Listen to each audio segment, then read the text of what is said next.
কেমন আছো তোমরা? আশা করি খুব ভালো আছো, সুস্থ আছো। তো আরেকটা নতুন ভিডিও নিয়ে চলে আসলাম। তোমাদের সাথে অনেকদিন ভিডিও দেওয়া হয় না বা সেরকমভাবে কথা বলাও হয় না।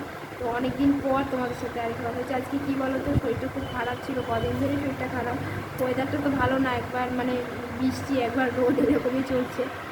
তো কী বলো তো, আজকে উঠেছি একটুখানি, কী বলো তো, আজকে রবিবার। তো আজকে উঠেছি একটুখানি তাড়াতাড়ি উঠেছি, 8টার দিকেই উঠেছি।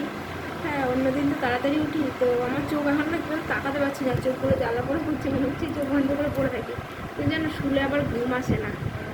আর তোমাদের দাদা ভাইও আজকে বেলা করে স্নান টান খাওয়া দাওয়া করেছে। রান্নাবান্না আমি অনেক দেরিতে করেছি। তখন কটা বাজে, 2টো 2:30টা বাজে, তখন রান্না করেছি ডিমের ঝোল আর হলো পুঁইশাক আলুর তরকারি আর ভাত, এই করেছি। আর সকালে রুটি করেছিলাম। পুঁইশাক আলুর তরকারি আর কি করতে পারিনি, চিনি দিয়ে খাওয়া হয়েছে।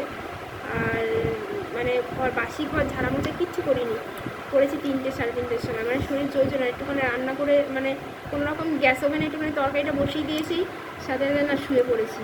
শরীরটা এত ক্লান্ত লাগছে, শরীরটা ভালো লাগছে না। তো যাই হোক, চেষ্টা করবো আগামীকাল থেকে তোমাদের সাথে যেন ভালোভাবে ভিডিও দিতে। আর চেষ্টা করবো রোজ ভিডিও দিতে, জানো। তোমাদের সাথে মনে হয় রোজই আমি ভিডিও দিই, কিন্তু এক এক সময় শরীরে এত খারাপ করে যে আর মানে তখন আর ইচ্ছে করে না, যে মানে রান্নাটাই করতে ইচ্ছে করে না। কি বলবো তোমাদেরকে, এক এক সময় মনে হয় যে শুয়েই থাকি এরকম। যাই হোক, তো কালকে থেকে চেষ্টা করবো তোমাদেরকে নতুন কোনো ভিডিও দেওয়ার জন্য, ঠিক আছে? আজকের মতো রাতে গুড নাইট, সবাই ভালো থেকো, সুস্থ থেকো, টাটা, বাই।